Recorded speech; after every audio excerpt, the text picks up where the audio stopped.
October 20th Planning Board meeting to order. And Paul, do your thing. Read and remember to get yourself off mute.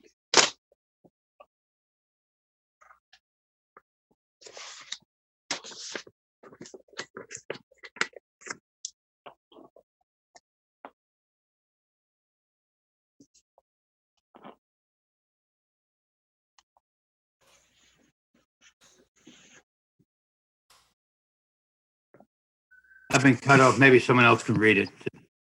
You what? I've been cut off again. Maybe someone else can read it tonight. Oh, geez. All right. All right. I'll go ahead and read it. In accordance with the governor's order suspending certain provisions of the open meeting law, GL Chapter 30A, Section 20, relating to the 2020 novel coronavirus outbreak emergency, the October 2020 public meeting of the Falmouth Planning Board shall be physically closed to the public to avoid group congregation. Alternative public access to this meeting shall be provided in the following manner. 1, the meeting will be televised via Falmouth Community Television. 2, real-time public comment can be addressed to the planning board utilizing the Zoom virtual meeting software for remote access. This application will allow users to view the meeting and send a comment or question to the chair via the chat function. Submitted text comments will be read into the record at the appropriate points in the meeting. A, Zoom login instructions. Instructions and the meeting link for this specific meeting can be found at the following web address: www.falmouthmass.us/1112/planning board. 2, please plan on 10 to 15 minutes of preparation time to log in, though it may be less if you have previously used Zoom on the device you will use to access this meeting. 3, additionally, public comments may be sent in advance of the meeting to planning@falmouthma.gov at least 5 hours prior to the beginning of the meeting. Documents and audio or video files may also be submitted via email. Submitted email comments and documents will be made part of the meeting record and may be read into the record, summarized, or displayed during the meeting at the discretion of the chair. 4, applicants, their representatives, and individuals with enforcement matters before the planning board may appear remotely and are not required to be physically present. Applicants, their representatives, and individuals with enforcement matters before the planning board may contact the planning department to arrange an alternative means of real-time participation if unable to use the Zoom virtual meeting software. Documentary exhibits and/or visual presentations should be submitted in advance of the meeting to the planning@falmouthma.gov so that they may be displayed for remote public access viewing. And Paul, can you, the minutes, you're still with us, it looks like. Still here, yes. Okay, minutes of October 13, 2020. What are you moving acceptance or what? I move that we postpone the minutes until next week because I have not received them this week. Okay. All in favor? Aye. Okay. So we're postponing to next week.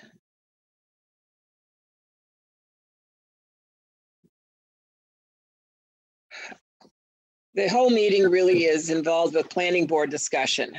The first on the agenda is discussion with town council regarding the Falmouth zoning bylaw recodification. And you all, I'm hoping, got the comments that were sent. Has everybody seen them? They're Didn't Frank's see comments. I saw Frank's letter. Well, it's Frank's, it's a summary of the meeting that he had. He and Irene met with Bob Ritchie and Bob Mitchell to go over all of this. And since there may be a blank here, Frank, you might want to summarize that. And there was also the letter that I put together, a lot of it based upon Frank's comments, that then went out to the recipients that we emailed or sent printed copies to of the recodified bylaws. So Frank, may I turn it over to you? Yes. How's everybody doing tonight? Good. Hello, Frank. Everything's a little muted. Can you hear me okay? Yeah, I can Yes. hear you fine. I'm not sure I can hear you okay, but that's the problem. So we have finished this project of recodifying the zoning bylaw, and I think that I personally, and I'm sure that everybody who participated in this is very proud of the product that we've delivered to you. The zoning bylaw of Falmouth was been over the years amended so many times that it was practically incoherent in many respects. And we know that a lot of people had very difficult time using it, particularly those people who use it a lot, like architects, engineers, surveyors, attorneys, and so forth. And if they had trouble using it, certainly the general public had really no hope of really effectively using it. So the bylaw has basically been totally deconstructed and rebuilt in a different, significantly different arrangement. Everything that was in the bylaw before the recodification is in it after the recodification. But the arrangement of the provisions of the bylaw have been significantly changed, and we hope that people will find that it's much more cohesive and makes a lot more sense and easier to use. We took every effort not to make any significant changes in the bylaw, but to just effect a recodification at this time. Changing the bylaw will be a project for later on. I'd like to acknowledge the fact that there was a team put together to help our consultants, Bob Ritchie and Bob Mitchell, who did an excellent job guiding us through this project. That we wouldn't be here tonight unless we had their assistance. But we had the town planner, the assistant town planner, the zoning administrator, the building commissioner. We had myself and Irene Mullen, the associate town counsel, and Pat Harris, when she was with us, did it. We also had a couple of members of the planning board and a couple of members of the zoning board of appeals. And we would meet from time to time to review the process or the progress that the two Bobs had been making and discuss it with them. It took quite a while. I think it was over a year that this was really underway, but it took actually longer than that, because I think it was in 2016 when the project was initially approved by town meeting and funded. The people looking at the new recodified bylaw will recognize it immediately, because most of the language is exactly the same. But as I said, the organization is quite different.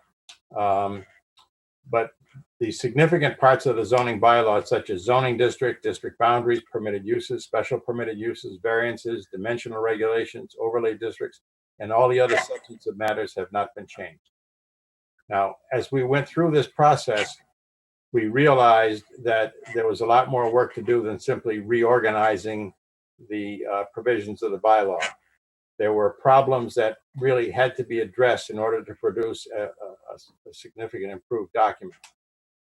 There was a lot of grammatical errors. There were a lot of out-of-date references. There were inarticulate language. There was poor grammar and punctuation and so forth. And when we were able to make these changes, we would make them. But if we felt that by making the change, we would be changing the bylaw, we avoided doing it and did not do it. That'll be done at some later date. So now the process that we have is for the planning board to review the recodified zoning bylaw and look forward to presenting it to the April 2021 town meeting. We have had some discussion with Bob Ritchie about this. Bob, as you know, was an assistant attorney general who was the person who actually many of the amendments to the zoning bylaw. And as I outlined to you in a memorandum some time ago, there are two ways to present it to town meeting. One is to present the changes, and the second one is to just get rid of the old one and bring in the new. And for a number of reasons, it's the recommendation that I'm giving you that we look at town meeting as an opportunity to delete the existing zoning bylaw and replace it with the new recodified zoning bylaw. This will have a couple of effects. One, it will allow the Attorney General to review the entire document and make any suggestions for improvement or comments that we might want to follow. Secondly, it will be much easier to present this to town meeting. But in order to present it to town meeting, we have to do a lot of work in advance, and we've already started some of that. Now, Tom Bott has sent copies of the recodified zoning bylaw to the people in town who are most likely to be the principal users of it. Some attorneys that we've identified who use it a lot, engineers, architects, surveyors, developers, and other people. We have solicited their comments, although we haven't heard any back yet because they've only had it for about 2 weeks or so. And then the planning board, I'm hoping, will plan several public forums that'll have to be conducted probably on Zoom, explain the changes and answer any questions. So I think it is the goal to go into the April 2021 town meeting having presented this to the community at large and to the specific people in the community who use it a lot, have answered their questions, have allayed their fears about us doing anything that we haven't said we've done, and it will hopefully be able to just go through town meeting fairly simply, but you never know.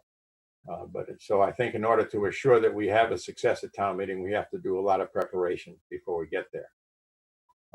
I think this is a very, very, very good project. I'm very pleased with it. I know that I think some of you are. I'm hoping that the other people that we've sent it to for comments will feel the same way. That's kind of my remarks for now. Okay, does anybody on the board have any questions of Frank or comments? Okay. Tom, you're looking at, when was it, for public hearing? Yes, ma'am. I talked with both Bob Ritchie and Bob Mitchell to make sure they are available to attend our two initial hearings. That first being November 17th, with the second scheduled continuation to December 1st. Okay. So we will we'll commence the sort of the big picture there on those 2 weeks. There is a lot. I'm going to share a couple of screens with our viewing audience as to what we have put together. And I'm not showing you 156 pages of stuff, just sort of what for folks to look for and where to find it at. So 17th and the 12th first will be those hearing dates, initial hearing dates. We will continue the hearings on into the future for two reasons. Just so if we have something that comes up, we can fix it during the midst of things. And because of the uncertainty of when the actual April town meeting may be, if we have a bit of 2020 in 2021 and we don't launch town meeting as proposed, your hearing is only good for 6 months. So we don't want to close that hearing. We want to leave that hearing open just to make sure that we don't have a technicality where we closed a hearing X number of months ago and we're not able to do that, to move forward with that. So Bob and Bob are on tap for those two meetings. I realize that town meeting is November 16th, and we have scheduled a planning board meeting boldly for November 17th. I have confidence in town meeting, if you're listening tonight, that we can get through 10 articles in one night and move on with the planning board's hearings on November 17th. So with that, I'd like to just take just a quick show, if I can share my screen for just a moment with once again with our viewing audience as to what we've got going on here, if I may, Madam Chair. Of course. So let's see how I did with this. Let's try that one. So I believe what you're seeing in front of me is the town's website, the planning department page. And on the planning department page, we have here right at the top, the Falmouth zoning bylaw recodification. This is the link that we sent out to folks because the documents themselves are too large to send out, individually. So with that, we have the cover letter that Pat and Charlotte had drafted. And then Frank and I sort of took apart in the middle with some of the technical aspects of the what's happening with the bylaw. Then we have the bold strike through the track change version. So in this version of the bylaw, as it's been recodified, we get down here into the text, you'll see red where there is new language, and you will see strike throughs where things have been deleted. I'm going to make this a little bigger. So here we have new language in the red, and then we have bold strike throughs at the throughout there where language has been deleted. In addition to that, we have put together a crosswalk.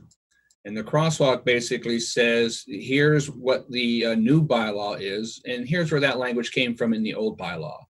For those folks or inquisitive folks who want to track where it came from to what it looks like now, I sort of equate this to the metric system. The problem people had with the metric system is they were trying to figure out, well, how many quarts in that liter? Well, if you don't worry about how many quarts in a liter, just move on with the new system. It's considerably simpler, but we want to have full transparency to show folks where these changes came from. The third section of that has been on the bylaw as well is this section for proposed deletions to the bylaw, because there are some parts of the bylaw that frankly aren't necessary anymore. Some of them are fairly simple, such as definitions, such as telephone exchange and watershed. Another definition that we'd also be losing, and I'm particularly fond of, is ice house, because it's just sort of our link to the good old days. I don't want anybody to make a motion on town meeting to save ice house as a definition, however. Those other sections of the bylaw that are proposed for being removed include building moratoriums that had dates on them that have expired. A moratorium on wind turbines that expired on May 1st, 2013. A building construction for medical marijuana treatment centers that expired on April 30th, 2014. These are moratoriums that were put into the bylaw. They're in the bylaw until they're removed, and the only way to remove them is a vote at town meeting. So these are sections of the bylaw that are proposed for deletion because of the various reasons in the third column here. In the case of signs, signs are regulated by the Falmouth General Code, not the zoning bylaw. The original decision to just strike everything that had to do with signs, we found out there was 149 places, I think, in the bylaw that reference signs, even though signs wasn't part of the bylaw. And that is a pretty good indication of sort of the surgical approach that the Bobs had to use on this to get us to the point where we've got the bylaw that we've got. You move one thing, and what is that thing tied to? How is it tied to all those other things? So it really has been an extraordinarily painstaking process for Bob and Bob. It took longer than we anticipated because the bylaw was more of a mess that we anticipated. And I frankly, Bob and Bob are thinking, well, the town got a great deal, and we did, because we paid very little money for this excellent review of our bylaw. This is in the website. There are hard copies in the planning office. There is a hard copy in the town clerk's office. There are 2 copies at the Falmouth Public Library, hard copies. And there are the ones that are on our website as well. And we will continue to put them in places as people wish them and request them and recommend them. So that is where we're at in our bylaw. And I kind of want to circle back to Frank a little bit about the AG's review of the bylaw. because when the Attorney General reviews the bylaw, our entire bylaw, it's conceivable there are parts of our bylaw that they will state are not, I'm not exactly sure what the term is, aren't appropriate, aren't legal, and maybe stricken by the Attorney General, even though they've been in our bylaw for years and years and years. So if I mischaracterize that, Frank, please straighten me out on that. No, I think you're basically right, Tom. If we go the path of deleting the old bylaw and adopting the entire new bylaw, then the entire new bylaw will go to the Attorney General. The Attorney General reviews a zoning bylaw for two things. One, does it conform to state law? Or two, does it conflict with state law? And every time we amend the zoning bylaw, it goes through this process, but each time the Attorney General only looks at a particular amendment that we submit for review. This time would be the first time the Attorney General has the opportunity to review the whole bylaw in the context of a whole document. I don't really know what's going to happen, but if the Attorney General finds something and points it out to us, I think we'd probably benefit from that. And it's probably not going to be too hard to fix it because we can just wait to the next town meeting and make a fix. Attorney General is generally accommodating to communities that cooperate with their office. So I think in the end, it would be beneficial to actually have the whole bylaw as a comprehensive document reviewed. Frank, that leads into a question that I have for you, because we would have either one or two warrant articles. If it's one article, it would be to delete the current bylaw and to add in its place the new bylaw. If we have two, one would be to delete, one would be to accept the new bylaw. But in either case, if the AG says, we don't accept this new bylaw, what does that mean? Are we bylawless until we get something that's acceptable? Well, I don't think that would happen because the Attorney General has never, well, I won't say has never, but usually only strikes objectionable portions of a bylaw. And in fact, I can tell you right now, we have submitted zoning bylaws to the Attorney General every year that I've been here, and probably every year before I got here. And the Attorney General does the same thing. They just strike out what they find objectionable and give you the reason why. So I don't think there's any real danger that we will lose the whole bylaw. Okay. Tom? Just continue on that conversation that Frank and I have been having. We, in having the conversation that Bob and Bob had with the Attorney General about what's in our present bylaw, we have a list of things we've been putting together along the lines for phase 2 of the bylaw. Things that have been identified as problematic, potentially illegal, and things like that. And some of those things may be stricken by the AG. For that reason, I would very much like to consider the merits of having a second warrant article for the April town meeting to fund phase 2 of the bylaw. So with our vote to adopt the new recodified bylaw, sending it to the Attorney General, we would essentially, in a parallel path, be looking at fixing the things that we pretty much know are going to be problematic because of Bob Ritchie's experience with the Attorney General's office and our overall knowledge of, what the game plan of what's coming and what's come out. That's a conversation we need to have with the finance director as well, because as you know, at town meeting, we suspended all capital and larger expenditures. So we want to have that conversation with the financial folk about what's in store, what's possible for funding for this upcoming town meeting. And this is a significant undertaking, phase 2, and I would not want us to be in a situation where we were out of pocket for the holes we might have in our bylaw for any longer than, 6 or 7 months. Okay. Does anybody else have any questions or comments? I have a question. Charlotte? Frank, how long does the Attorney General's review take? Is there any way of making a guesstimate?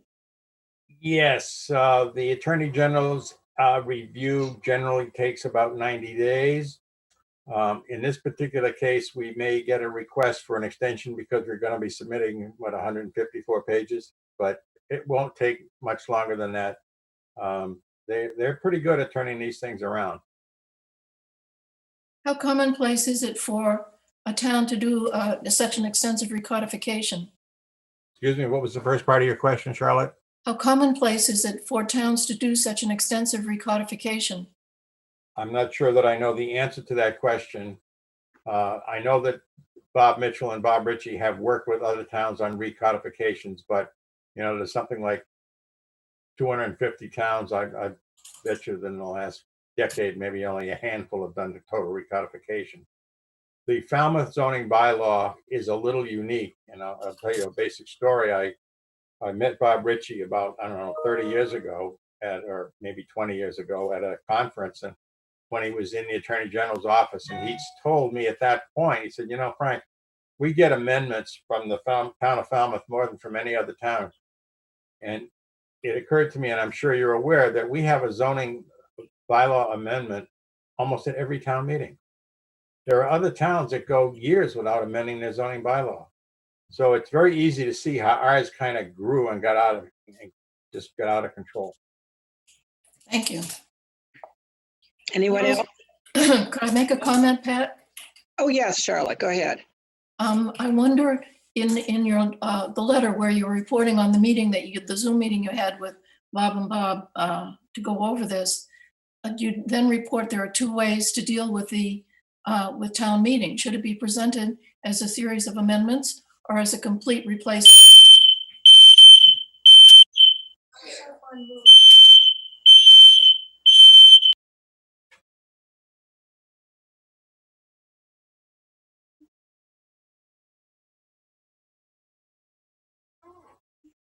Okay.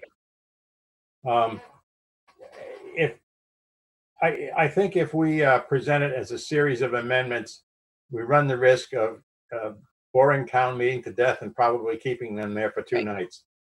And it would be, I personally can't really envision how I would do it. No. What I wanted to say is I wonder if it's a wise thing to have even brought up that alternative. There are always folks who want to take the alternative road somehow, and that obviously would be extraordinarily cumbersome if everything that now is appearing But I in think an it's, amendment. but I think Why even raise it? Yeah, but it's a call the planning board will make, Right. and if you decide to present the article, you submit it as a deletion and adoption of the recodification. The selectmen will put it on the warrant that way, and that's how it will go forward.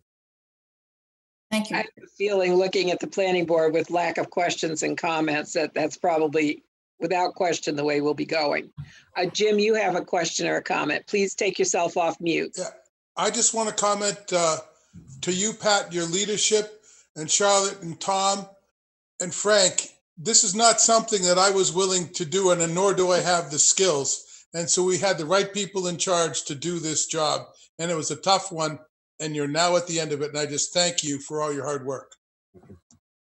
Well, as Frank has pointed out, it was the two Bobs who carried the burden principally. But, I know there are multiple conversations with Frank and me, excuse me, as the historical sources. What does this mean? And we could point to either it has been used, so we can't delete it, or, and it's currently in effect, or this is what it means, how it has been interpreted. So I remember those conversations too. Yes, it was a lot. And everybody played their part. Tom? And we're not quite done. I've calculated we're about 63.2% through the process. So Mhm. We're about 2/3 of the way done. We've still got to get through hearings and town meeting, but the heavy lifting, and Pat and Charlotte were excellent at reading this stuff down to the commas and the semicolons and the dangling modifiers, all the amazing stuff that they did really as the grunt readers to get this stuff done. Well, Noreen was also superb at doing that. Mhm. So, Well, Well, thank you. Well, it You're was a great welcome. learning experience for me. We really relied a lot on Pat's memory of things, but it was the professionals involved who are responsible for this product. mhm, absolutely.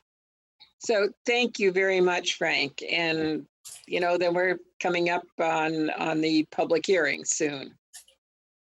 well, I've given Tom, he's booked me for those dates. Okay, great. Yeah, because it's something I couldn't even begin to, and I think Charlotte would agree too. This whole presentation at town meeting and the public hearings too. I certainly don't have the depth of knowledge of all of this that you do, Frank. That would be necessary to articulate it.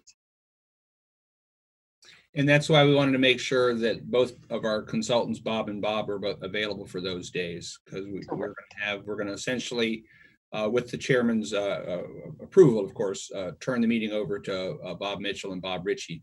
Will be walking us through the process and the pictures and things like that to get us to that point. Prior to the hearing, I will be distributing all this information to town meeting members as well, as we typically do. So we're just trying to get as much air, much exposure to what we've got going on with this as well. So it'll be very interesting considering how the body works, how this plays out. Charlotte? Tom, you sent out the list of people to whom you either have or intend to send this to, the professionals around town who use it a lot. I couldn't tell whether or not there were very many builders on that. It didn't look like there. I wonder if other members of the planning board looked at the list and think that others should be added to it. Well, as we talked about last week, Jim had a tip for us on a list that the building department used. So we went to the building department to get the list for builders. Unfortunately, the building department doesn't use that list anymore. So we reached out to the Chamber of Commerce and talked to Michael Kasparian about him sharing the draft with the building community as well. And he has told me he will do so. So we did not directly send it out to the builders because we didn't have that list. If I get a list, I'll be happy to forward it on to them, but we put it in the hands of the Falmouth Chamber for Michael Kasparian to distribute to the builders that he has in his list. Okay. Frank? I think in this hearing process, we should be prepared to resist any suggestions for amendments. I think the product that we're presenting is the final document that we should present.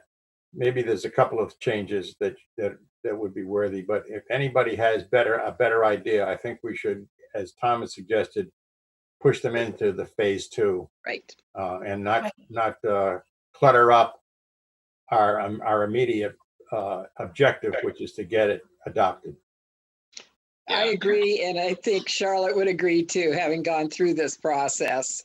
Well, we're just asking everyone who's reviewing it to agree with us that we are not adding anything, nor have we subtracted, so that they can be confident that this is, in fact, the same zoning requirements. They're just reformulated. Right. That's absolutely correct, Charlotte. And Bob, you had a comment?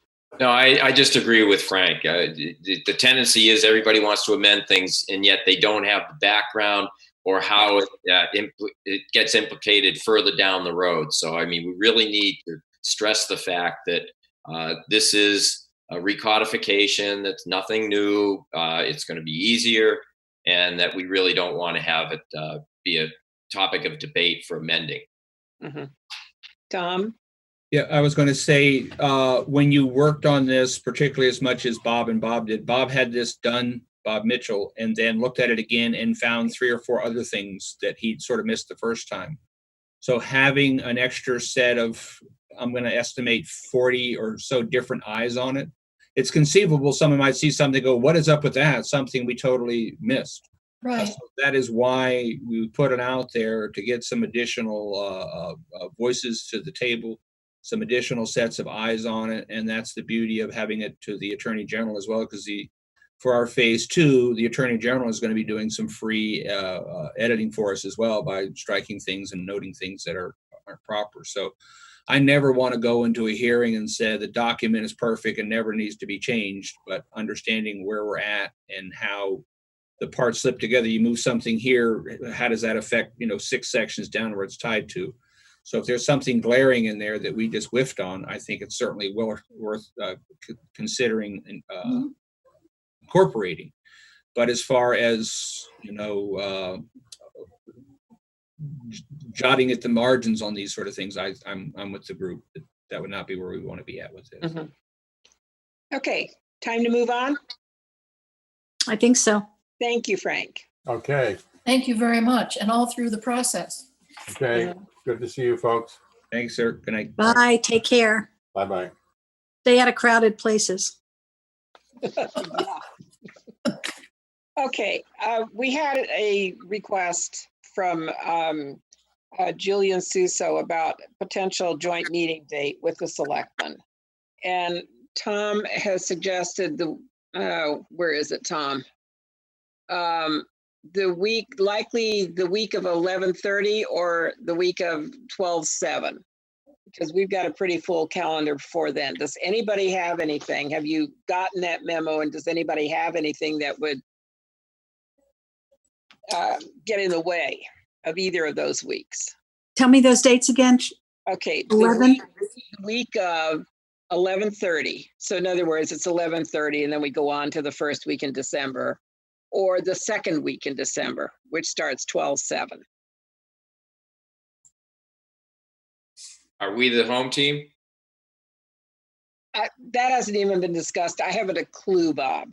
Okay. We're just trying to get, as you know, it's very difficult to get a date when both of these boards can meet. So we're trying to get a date. And right now, as Tom put it, most any day, not day, but evening during those weeks, we could be available. So we're not just restricted to a Monday or a Tuesday then? Yeah, from my perspective, I was just looking at our calendar and the holidays that fall around it and trying to find a spot where we could get maximum participation. That's the week of 11/30 and through 12/7. It's going to be a Zoom meeting, so we know where we're going to meet at, whom is the home team, but we don't really have a list of topics as well. And that'll be the second thing we'll be sort of sorting out, is what do we want to talk about for that joint meeting. But let's figure out when and then drill down into what. So does anybody know right offhand whether you have anything for those 2 weeks? Bob? Oh, as far as meeting time or what we want to talk about? Dates. Meeting Oh. time. Okay, yeah, I'm good anytime. Is everybody else good either of those 2 weeks right now? Yeah. Okay, so Tom, you can get back to John? Did John have his hand raised, or is that a thumbs up? I couldn't tell. I would prefer 12/7. Okay. The week of. Yes, but I can meet on the 30th if necessary. Okay. But see, that's the week of. Week of, yes. Okay, so it'd be October 12/7 would be third. better for me. Yeah, okay. Anybody else have any preference like that? That sounds good. Okay, so try specifically for that week, Tom, sometime during that week. Will do. Okay, thank you. And then we can deal with topics. If you want to submit topics to Tom, go ahead. Just whatever you think might be appropriate. Please. Yes, Bob, Verbally now? you can if you want. Quick. Okay, yeah. I'd like to talk about the Transportation Committee, and especially about the parking on Main Street in downtown Falmouth. I really would like to be part of that discussion, as we are the planning board and we are the authors of the local comprehensive plan. And we have talked about this ad nauseum. So I would like that to be one of the items we discuss. That would be excellent. And I know the coastal resiliency is giving final reports. Yeah. So I don't know what Paul might think about that as being one of the topics. Certainly multifamily housing, the proposal will be. Yep, Paul? Yeah, with respect to the parking situation, the Transportation Management Committee is working on a white paper, and it's taking longer than people realized. And one of the things they're attempting to do, and we'll be doing later this week, is develop a survey to see what people really think about what the issues are in town before we start writing something that we know not a lot about. For example, there is a colloquial understanding that a lot of people park downtown and take the ferry. That does not seem to be the case. So there's a number of misrepresentations out there. So one of the things to do is try to get a survey that's concise and find out what some of the working paper is. Okay, so we've got several suggestions, Tom, that you can bring to the selectmen and see what they think. Pam? Well, when we started on this adventure of meeting with the selectmen, part of it was to do away with the silos that we have here. Planning board, ZBA, where the boards are not in communication. And I don't know how anyone else feels, but I don't feel we're in communication with the other boards like I think we thought we would be at this point. And I remember vividly the very first meeting that we had in the selectmen's room where we talked about this and how do we dissolve that, I don't know what else to call it, but the silos. And I think there are issues that are just not addressed, like between the planning board and the ZBA, where the ZBA goes forward and sort of takes some of our responsibilities and puts them into their bucket.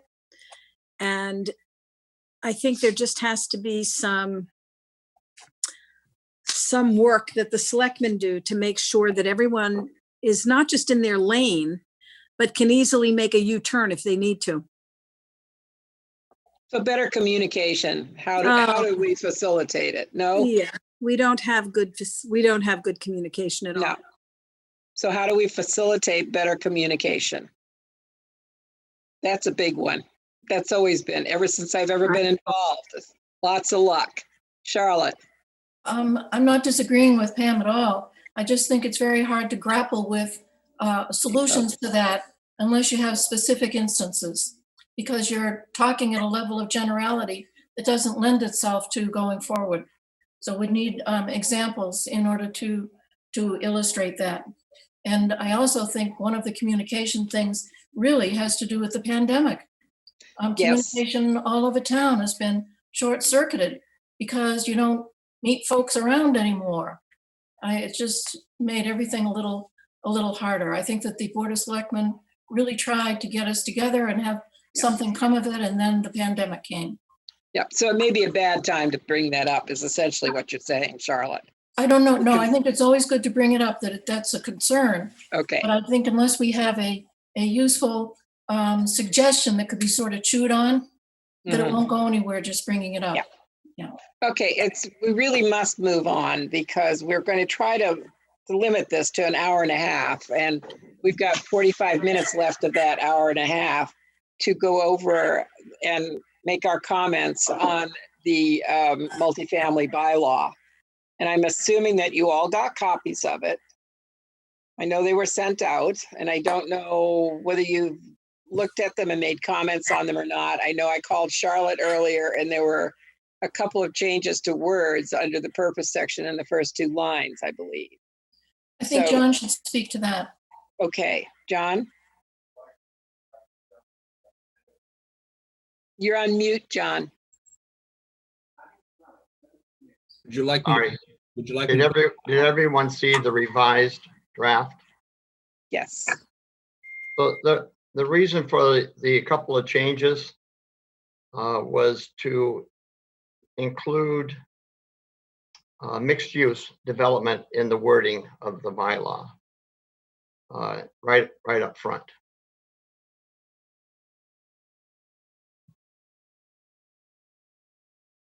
Is it okay if I do that? Yeah, now I did not get this one, developers and property owners. That's the one that you got this afternoon, Pat. Oh, I did not print it. As I said, it came late. I didn't have time. Well, Thomas put this up for us, so it makes it Mhm. very clear. The two changes are in the purpose. That's really one very long sentence. And it was to add, it's to incentivize developers and property owners. So, and property owners was added. And it's to allow greater infill residential density and mixed use where appropriate. So, Uh-huh. and mixed use is the second addition. And then the third change was a correction under applicability. At one point, it said B, small letter L or something or other. It was just a typo. Yeah. And it's really business one. Mhm. But those two additions of property owners and mixed use are actual changes. Okay. Under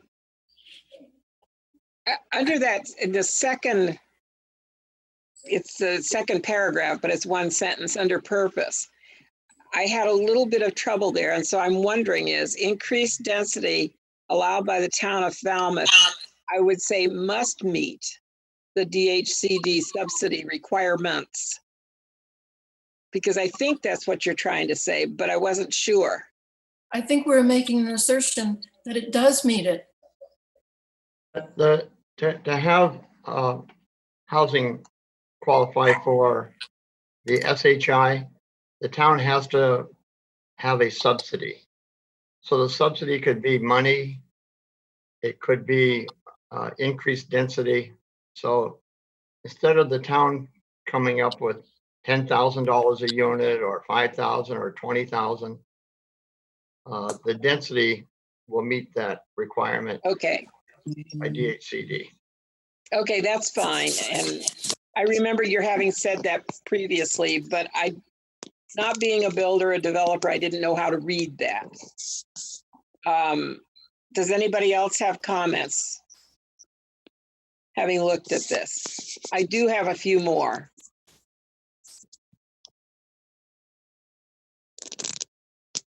Okay, when you go down, required documents is in bold, and there's a hyphen there. And I'm wondering if it should be as required for the underlying B1 Main Street, Falmouth, B2 and BR zoning districts instead of zones. That would be clearer. Yes. Okay. Yeah, I like that better. Have you taken note of that, Charlotte, as I'm I am doing it? writing it right down now. Zoning districts at the end. Yes, zoning districts, but after As the word required. as required. Right, got it. Okay. Because I knew what it meant, but I'm thinking we want to make this as absolutely clear as we can. Yep. And I wonder under administration, number 4, where you have it being reviewed by the planning board every 10 years. What if we also added or earlier if necessary? Because we might find that we want to, it's almost like this prohibits us from even looking at this bylaw for 10 years. Why And not as needed? As needed? That's an opinion. You'd have to say as needed by us or something.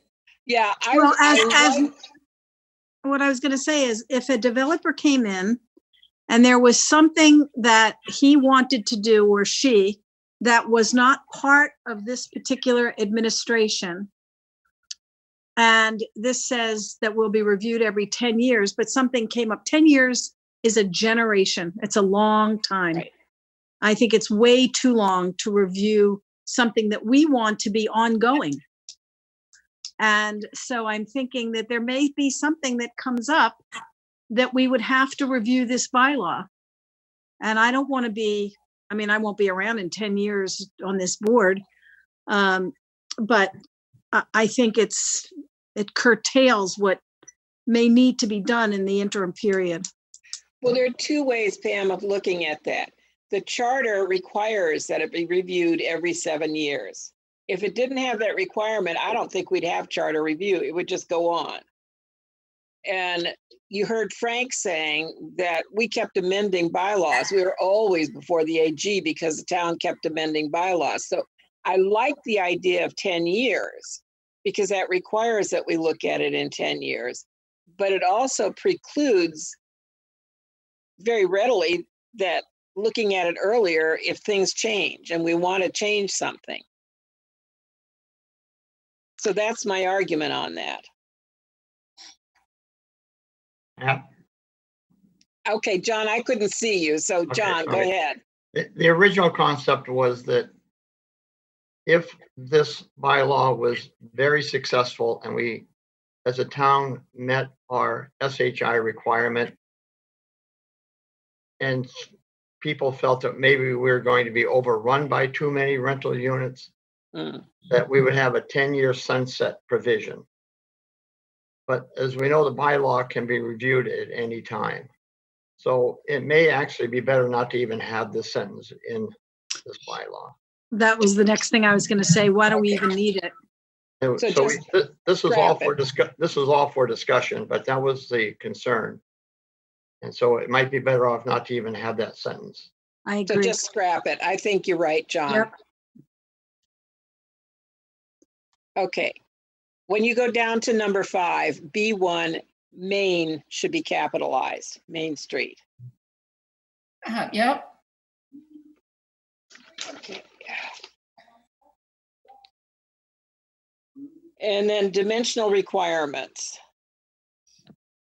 Under number 3, we've got zones B1, and we did not have Main Street Falmouth in there like we do everywhere else, limiting it to B1 on Main Street in Falmouth. So that should be added in there. Okay, this is number 12? No, it's under dimensional requirements, Yeah. and it's number 3. There is no number 3. It I don't starts at 12, 13, 14, 15. Oh, I'm sorry, then I've got the old one. Yep, sorry. So it'd be the third one down. It'd be number 14. Number 13? No, I see what you're saying. The See, zones B1, Main Street, Falmouth. So it just repeats the same, excuse me, the same construction. right. Okay, And again, do we want to use the term zones or do we want to use zoning district? As we corrected it in the other one, so that there's consistency. I kind of like, I like zoning district personally. It makes it more what it is that we're talking about, that we've always talked about. These are districts.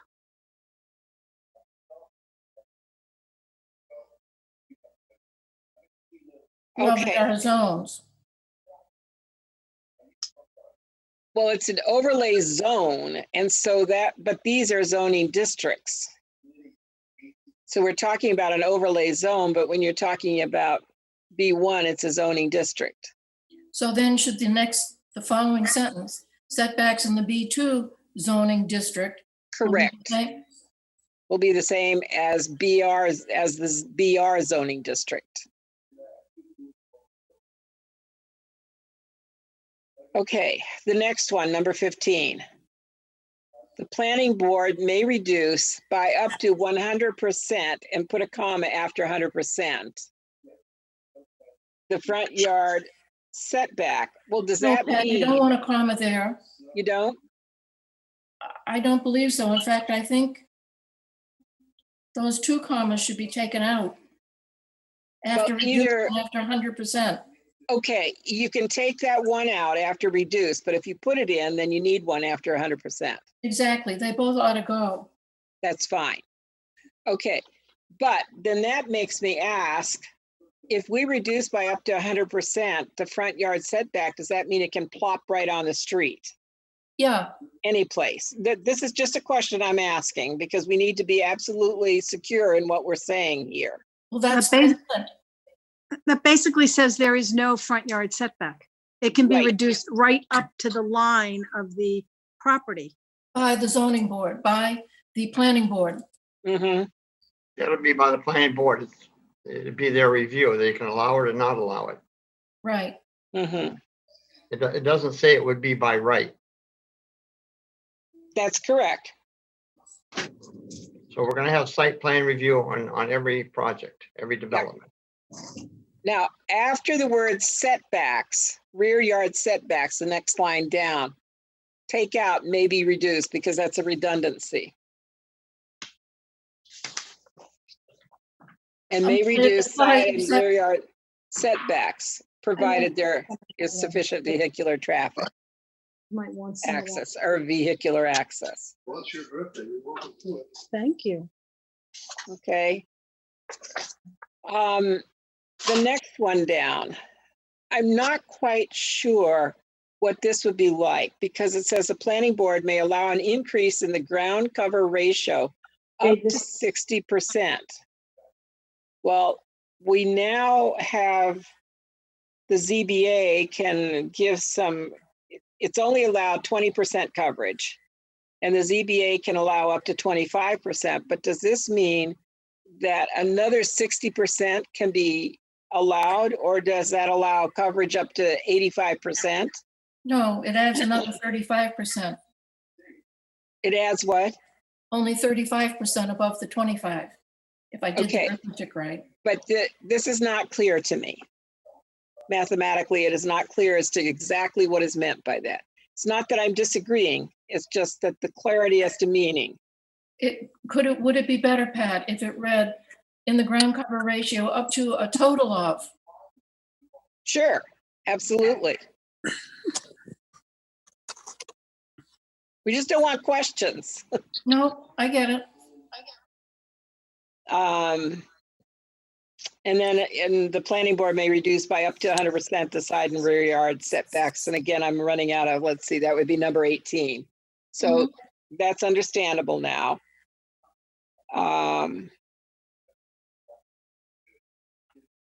Okay, when we're looking under dimensional requirements, the sidewalks is not a dimensional requirement. I'm not sure where it goes, but it's not under a dimensional requirement. I'm not saying we should take it out, but I don't know where it should go. Maybe it should be under parking and sidewalk requirements. Well, Tom sent along this outline. Right. So I wonder if he could answer that question. Where do you think it should go, Tom? I don't know. I'd have to take a look at it. Haven't had a chance to review it prior to. So the question is, and I was noting some things in the background here for the meeting. So the question is, Where to put, The multifamily projects, number 20, must provide sidewalks as appropriate for safety, but it's not a dimensional requirement. well, it kind of is, they take up space. yeah, they do. I would venture to say that perhaps our section on parking requirements has expanded to circulation requirements for parking, for driveways, for sidewalks. So we might just roll 20 down to the next section and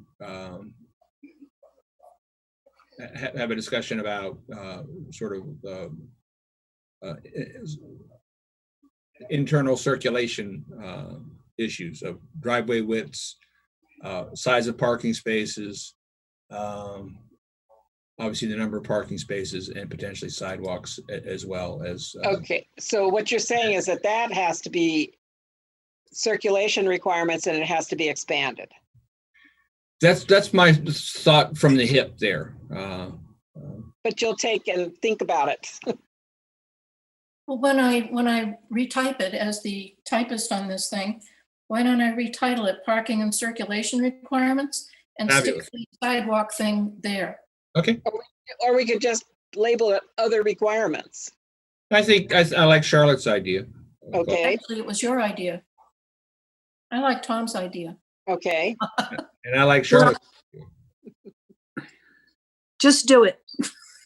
Go ahead, okay. Okay, now this is a question that I brought up before, and there's no good answer, I think, but I'm not sure. If you scroll up, Tom, it's on mine, it's number 11. It's all dwelling units shall meet Title V. Well, down. Oh, right there, yes. Okay. We are looking at allowing up to 20 units, but if we say all they have to do is meet Title V, I think we need to state this a little bit differently. And I know Pam kind of agreed with me, because when you get a certain amount of density, you have to have other options here. We really would like them to be on sewer, but that's almost a by the way. They may be connected to a sewer. So I'm not sure how this should be stated. I'm looking for a different way of stating it, that we encourage multifamily housing to be on a sewer connection, or to have sufficient land that will allow a denitrification system, or minimally a Title V. And remember, all of these septic systems have to have a replacement area. Can't remember what it's called right now. So like a leaching field. yeah, they have to have a leaching field, but they also have to be capable. I know we needed this here when we added on, so that if the system fails, you have to have a reserve. That was the term. And I'm not sure that it's spelled out here, because we're trying to increase the density.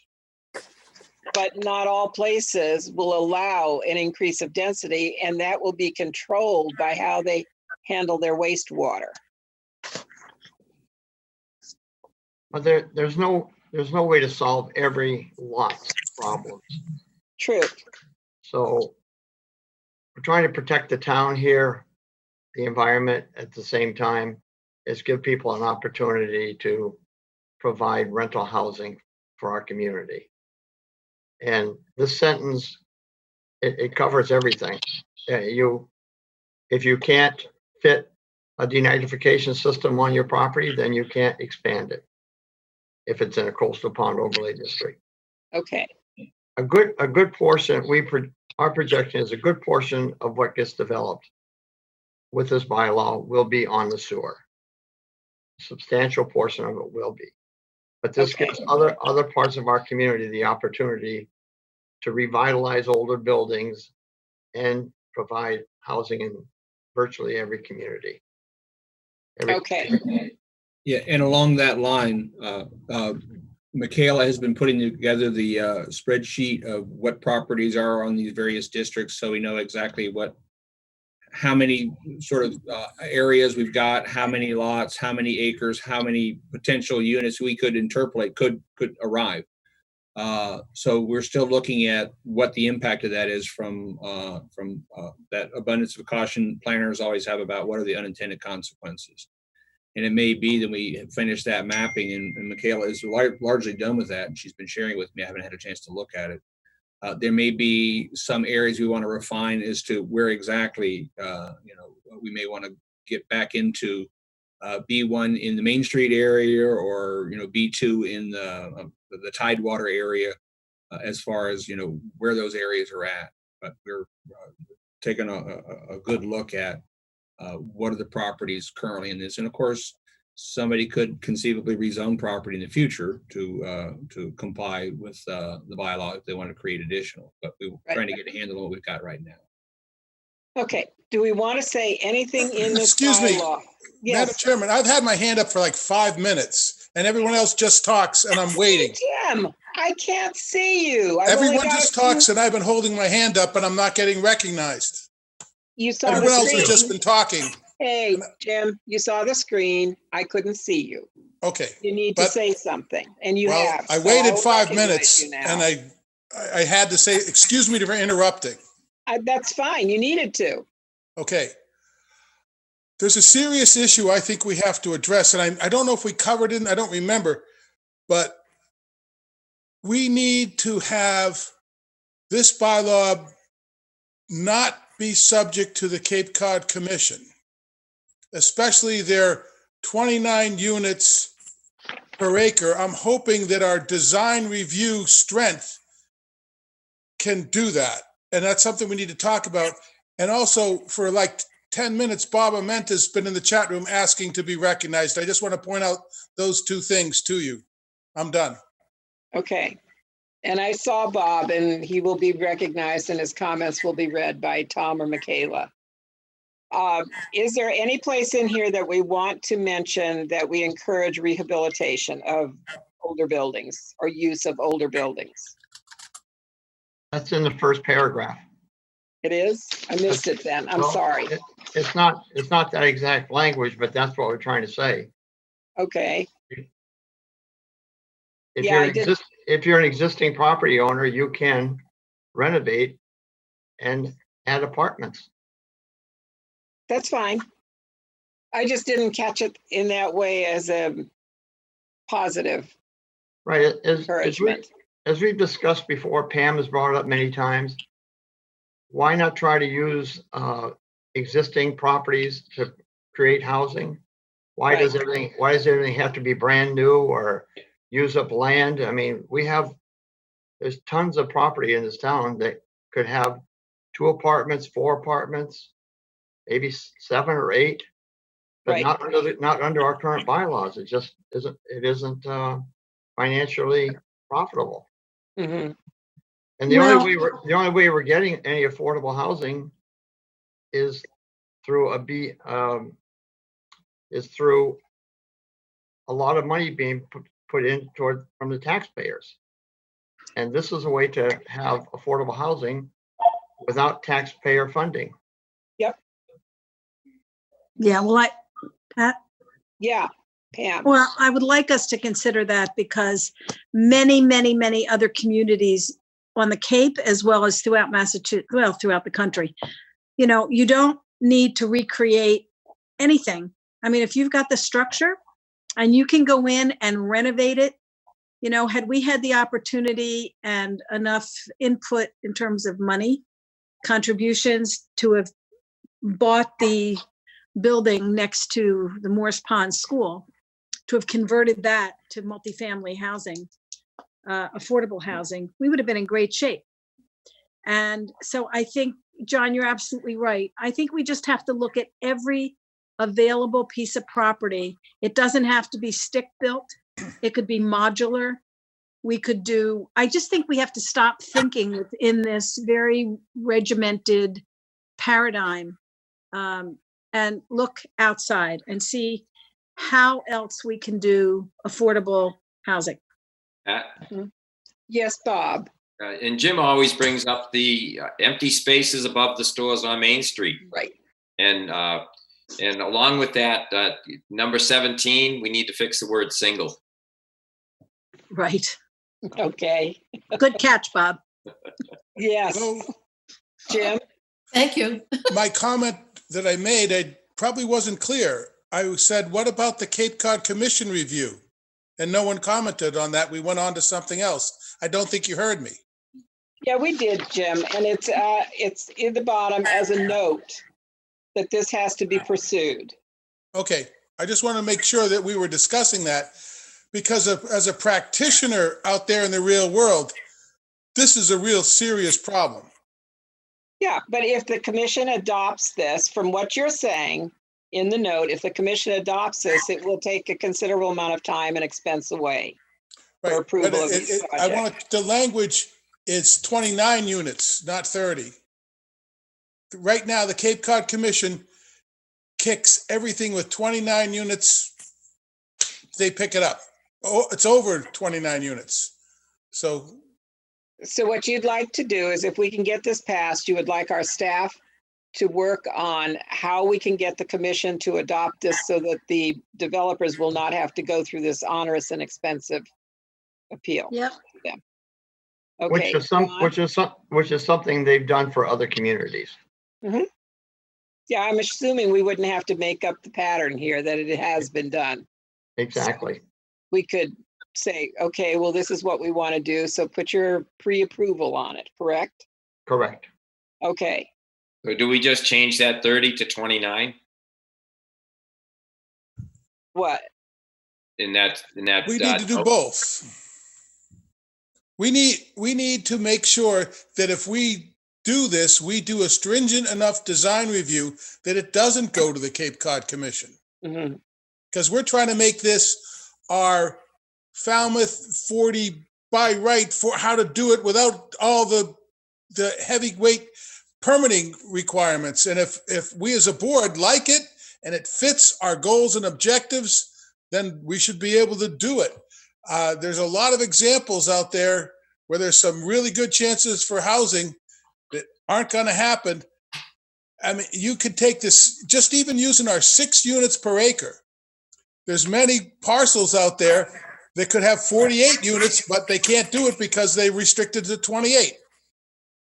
Well, I think, Jim, it really is that when we get to the real meat of this, or maybe even now, we need to have staff researching how we can get the Cape Cod Commission to work with us to allow this without the stress and expense.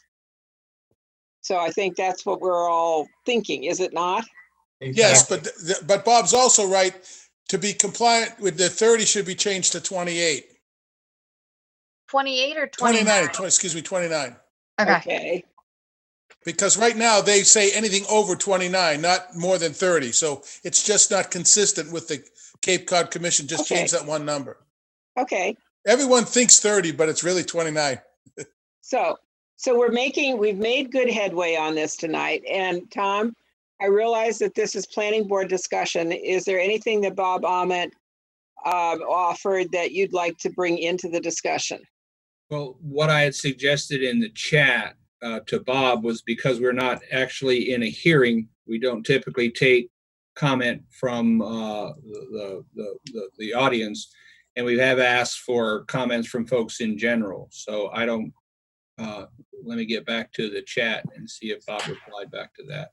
Let me get rid of share screen. I want to talk for a second about the Cape Cod Commission as well. So Okay. Charlotte? so Bob had said I'll submit suggestions otherwise. Okay, fine. So he'll submit them in writing to the planning office, it sounds like. So if I may just talk about the Cape Cod Commission aspect of this Sure. as well. So right now, if you build something in the industrial park, you don't have to go to the Cape Cod Commission, because we have an agreement with the Cape Cod Commission that this is an appropriate area for development. It's in the midst of expiring, but it's the agreement. The Cape Cod Commission has mapped the areas, community activity centers, suburban development centers, where they feel are appropriate for development. So to kind of get back to the people who actually do real estate, when you talk about location, if it's where it's supposed to be at, then any review by the Cape Cod Commission should be either very cursory, because it's in those community activity centers or suburban development areas that we're in the midst of mapping, or we need to look at going into that and talking about that sort of a development agreement similar to what we have with the industrial park, to allow this type of development in those sort of areas based upon the zoning the town has created. Pat? Yes, Jim. Well, I don't know if my memory serves, but I think housing is not permitted in the industrial park. So that kind of mutes this whole conversation we just had. And there's lots of places where the Cape Cod Commission also has something that they call mitigation, that they actually charge fees to get their approval. So and I think they actually generate revenue out of developers. And actually, I'm going to use the term that the developers use. They call it extortion, that they actually take money in order to get their approval for it. And they make you do other things.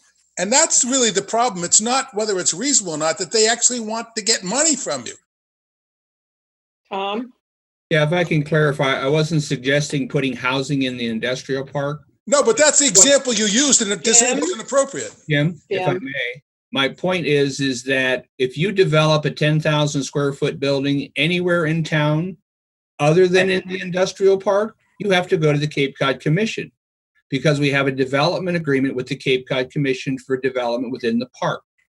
If you create a development agreement with the Cape Cod Commission for places similar to what we did with the industrial park, that says in these identified zones by the town for multifamily housing, they would be appropriate for development. We would essentially be working on a technical or a development agreement with the Cape Cod Commission, similar to what we have with the industrial park. It says build where we want you to build. In this case, in the industrial park for industrial things, you don't have to go to the Cape Cod Commission. That's my point, not to build housing in the industrial park, but put together a development agreement with the commission based upon our bylaw and the areas we want it to be. It's consistent with the Cape Cod's areas for development. And we've designated them here in this potential bylaw as overlay districts on B1 Main Street, B2 and BR zoning. That's perfect. So it's already delineated. And so we could be going towards the commission and saying, this is what we would be looking for. Okay, Exactly. Yes. Charlotte? I'm glad that it's understood then that we're going to go forward and get it cleared up with the Cape Cod Commission in advance, because it will make a big difference to how well this is received by the development community. Could we also, Pat, tonight, before we stop, discuss next steps in moving our proposal for multifamily overlay district forward? What will we be doing next, and when will we be doing it? Well, I personally, Carla Ferroni has looked at this and has made her comments. I also think it would be extremely reasonable to have the Affordable Housing Committee look at it, and whatever other housing entities might be interested to make their comments on it. Because the more comments we can get now, that doesn't mean we have to accept them, but the more comments we can get now to pick up some of the things we've picked up tonight, the better off we will be to bring it to Springtown meeting. So you're saying we should circulate it first to the affordable housing community? Yes, And then what will we do? we get their comments back here, just like Carla's came back to us. Sure, and we may or may not make adjustments, but then would we move then to public hearings? Oh, I think so, don't you all? Oh, yes, I do. I And think we're wonder to when that you think point. that would be. When would that be? Don't know. I think since the Affordable Housing Committee has been working on this for so long, and that's their only focus is affordable housing, I think it would be a shame to just bypass them. We're not planning on bypassing them. We are No. planning. I'm just saying I agree with Pat. Oh, I agree with Pat also, very much so. I just So- want to know, that's What one step, but I think that we're in a multi-step process, moving this to town meeting, and want some idea of what the calendar would be. Well, we're looking, we'd have to have any hearings on this in sometime in December. So we're looking right now, we have to get their comments back. Yes, Tom? So I've got the calendar open here that I had suggested prior to. This is for the recodification. But essentially, the current schedule, well, I guess I don't have quite as much of that thrashed out.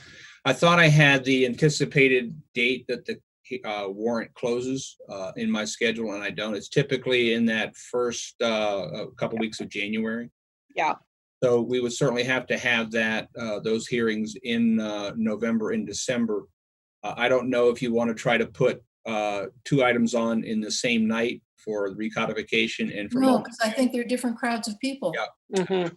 So we would look at, right now, we've got 11/17 and 12/1 proposed for those first two meetings of hearings for zoning bylaws. The planning board, in addition, meets December 8th and December 22nd. And we could certainly use our third meeting date, December 15th, for hearings as well during December. Does that sound reasonable then, December 15th? Okay, Bob says yes. How about anybody else? Yes. Okay, Yes, okay. So hearing on Yes, multifamily, okay. Jim, yes, no? Okay. And Paul, yes? Okay. So we're all in agreement, December 15th, there would be a hearing on multifamily. That also means that right now, with the corrections that were talked about tonight, it must go out. Okay, Excuse Pat, me, Pat, I just want to let you know there was a comment that came through. Okay. The warrant will likely close January 8th, was just a comment that was just submitted. Great. Okay, Oh. so we're okay then if we have it December 15th, the hearing. And Bob, did you have a comment? You're muted. I was just going to say the same thing about the comment that came in. Oh, okay. Okay. It came from Doug. Okay, great. So we've got that. And John? Before we finish, I just want to say something to our board and to the general public that might be watching. Whenever you're ready for me to say a couple things. Say it. Go Okay. ahead. I just want to highlight that if this bylaw gets enacted, that all of these units that would get built, wherever they get built at, will be rentals. And all of them will count toward the town's subsidized housing inventory.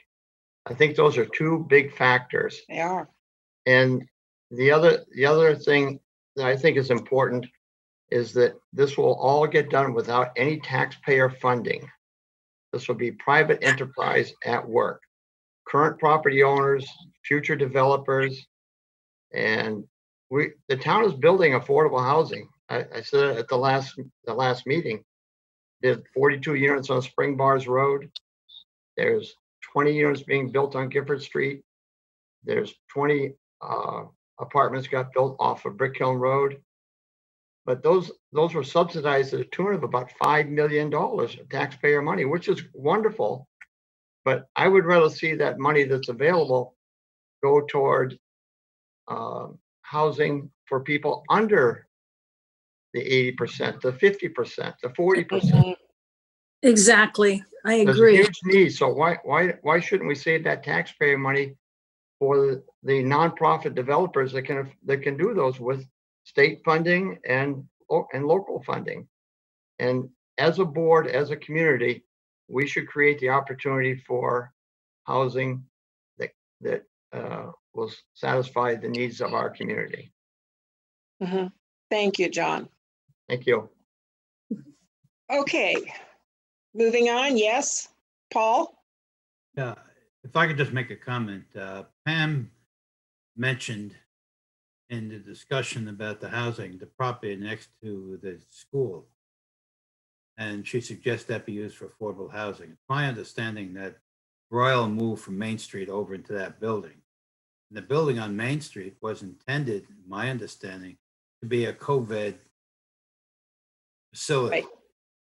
It's still vacant. And if you're serious about looking at affordable housing and that's appropriate, maybe that's where you should be talking about now, rather than the building that is now Mhm.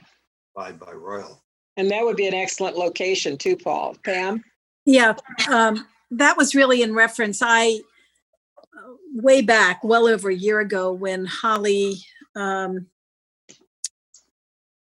last name just escaped me, was Wilson. chairman. Wilson. Wilson was chair of the Affordable Housing Committee. We went over and looked through that building, actually with the owner and the broker, and it was sort of ideal. And we just couldn't get any traction for anyone that was that interested. So this goes way back. And I know what's happened since then, that they have now taken over that building again. And I had just talked, Pat, I think didn't we talk about that? The possibility of the building on Main Street? No, you and I had not. Okay, then I had that conversation with another Had it with person somebody, but who was we not didn't. Pat. So, but those are the kinds of things I would like to be able to, jump on. And Mhm. if the town winds up allowing us to use some of the Airbnb, which I doubt that there was any money right now, but however we could fund that. And I don't know what it looks like inside. I've never been over there, but I was over to the other building. But Paul, you're absolutely right. But that was like a year ago. So things have changed and, but let's not let that opportunity go by. Well, what you're obviously also saying is that there have been multiple opportunities to get these vacant buildings, the large vacant buildings that could Right. readily be Accommodate converted. Yeah. Okay. lots of, yes, But we have to be in a position to jump. And I don't know how one can position a town to jump. nor do I. John? Again, if this bylaw gets enacted, those properties would be developed by private developers. They would be able to have the density by right, and it would be vetted through the planning board, site plan review. It's going to be a terrific opportunity for this town to have housing built that we all say that we need without any public funding being put into this. And that has been the hurdle, public funding and getting a developer to do it as a part. You need a partnership. Unless the town wants to go into the housing business, which I do not believe it does, nor should it. It doesn't need to. We just need a bylaw that works. And this is it. It's not perfect, You're right. but all of those properties would be developed if the density was correct. If the opportunity is there, it will happen. Bob? And this is an opportunity for the town to kind of court a developer, put the developer and the seller together, get the developer that we would like in a situation like that, to get them together, because the developer may not know that this property is available or is going to be available, and that this is something that we would like to do with it. We don't have to fund it or purchase it or anything else, but if we can put the right people together, that might happen. Jim, did you have a comment? You're muted. Jim, you're on mute. Oh, Pam? I was just going to say what I would love to see, which I know other communities have done. They put together a consortium of builders who go in together and they see a larger project and they can blend all of their expertise and go in and make it happen. It may not be, that may be too large for one developer, but it may not be for 4 or 5 developers. Well, let's get this passed. And I think thanks to the committee, we're well on our way.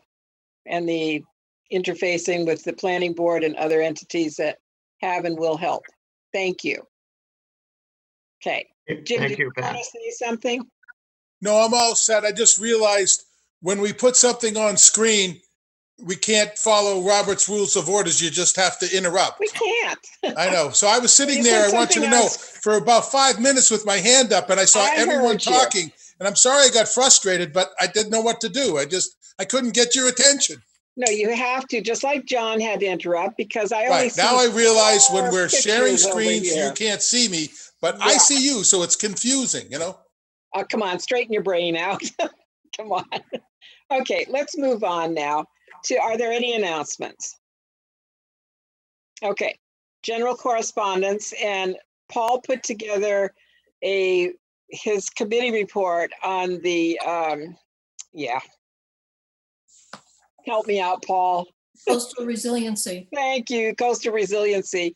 He has agreed that he'd be happy, you've all seen it, it's a PowerPoint, to skip it for tonight if you prefer, because we can also take it up, I think, on the 27th, where we can put this into our discussion and get a lot more out of it, I think. Not only a committee report, but using that as a springboard for a planning board discussion. What do you think, Paul? Are you still in agreement, or do you want to? No, I think that's fine. The issue I have is I'm attending 3 committees, and I feel remiss in not reporting back to the board on some of the activities.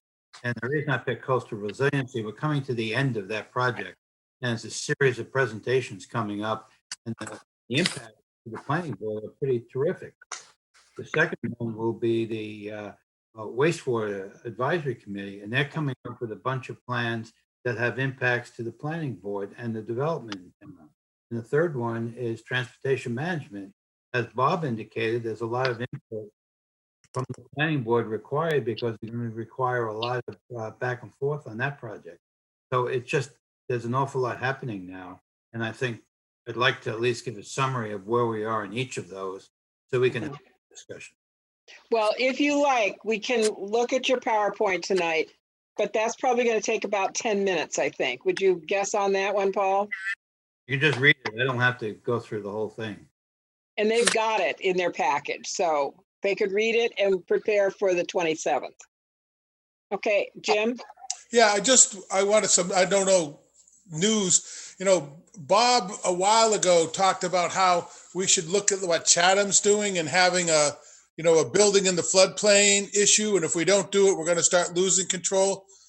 I mean, there's an example, the Tides Motel has been bought by a developer for a really big number and they're redeveloping it. And who knows, we really should start thinking about some of those ideas that Bob had brought up in the past in velocity zones. A lot of this will come out of the Coastal Resiliency Committee's report and their recommendations. And so that's why this is critical that we start looking at this now. So, Tom? I was going to say some of the things that happened outside of the meeting. Paul Dreyer and I were both at a meeting. I invited him to a Zoom meeting about a model floodplain bylaw and looking at amending the things that are in our bylaw that put things in harm's way. So there's a lot of different components to our bylaw.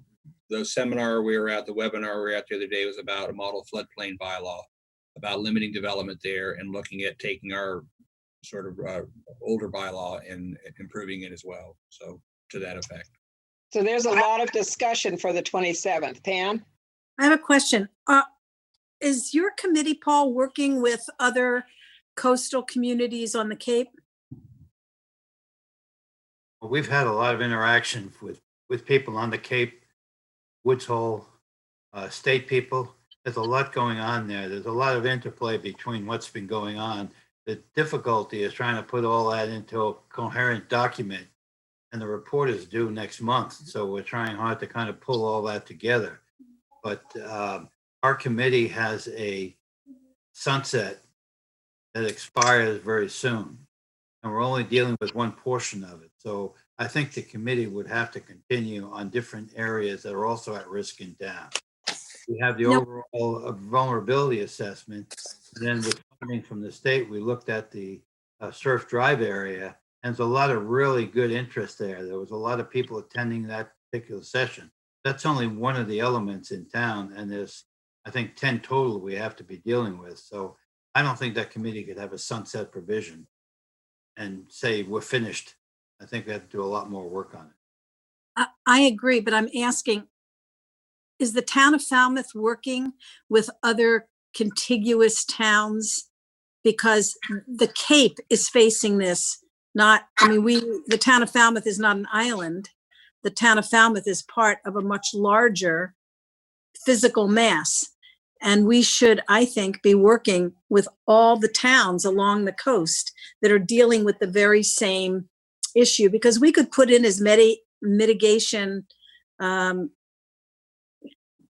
systems as we could think of. But if we're not working with other communities, then we're not really accomplishing anything, because we can't do something just for Falmouth that doesn't affect other.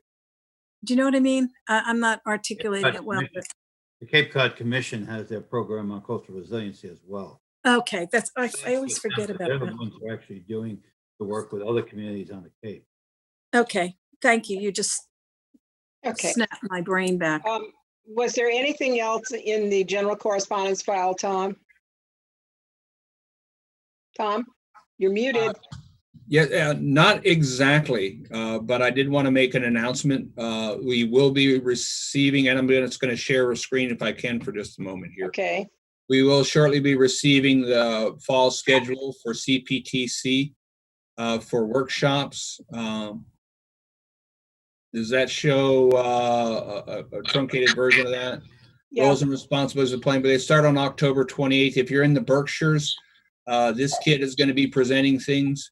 But Drafting zoning amendments is one of the things we had talked about before. I had asked about the potential for a session on this here. So November 4th, there'll be a session about drafting zoning amendments. If you really want to get your money's worth on roles and responsibilities, rather than me here prattle on, Amy Quissel is an excellent presenter. And then later on in the session, there is another session on drafting zoning amendments by Brian Curry in December. And then adopting rules and regulations, some of the things we talked about before in December. So when we get this officially, I scraped this off their website today because Elaine Viney, who runs the program, had asked me about presenting. So she got back to me to say the schedule's getting ready to come out. But since things start October 28th, I just wanted folks to know as soon as possible that the classes are coming up. Always a good refresher, always some good stuff in there, particularly about drafting zoning bylaws, and a use of design review might be helpful as well. That session, by the way, a use of design review on November 12th is being given by Ken Buckland, Falmouth resident, former chairman of the CPC, former Falmouth town planner, former principal of the principal group, and current Wareham town planner, and a buddy of mine. So Ken is a great presenter, and use of design review. It's terrific. These sessions are $20. We'll reimburse you for your expense through our training budget. And in this case, under the age of COVID, you don't have to leave the comfort of your suite to get these sort of trainings. So I'm certainly going to go tune in to see what Ken has to say on November 12th. Thank you. Jim? Jim, you're muted. Tom, did Sir. you say we can't, we have to go to these things? We have to travel, right? No, No. they're all Zoom. they're all Zoom. They're all Oh, virtual. they're all Zoom. Okay, well, that makes a huge difference. Thank you. Like I said, I'm the Berkshires. I'm presenting in the Berkshires, and so I was very excited about the prospect of going out to Lennox, and they're like, "No, you're online." I'm like, "Okay, well, Well, that's a big change. That's great. We should actually pay attention to that. This is the Yeah. first time. as soon as we get something that's not my sort of document here, we'll get it out to you folks." Oh, good. I was just going to ask if you could Great. do that, to send us a schedule.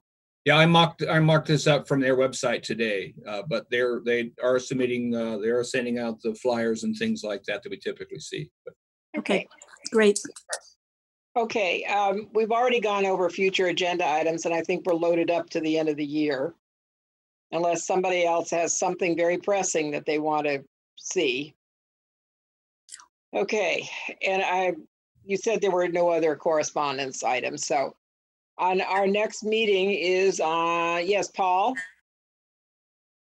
Mr. Butt, can we get an update on the process of hiring an assistant town planner next week?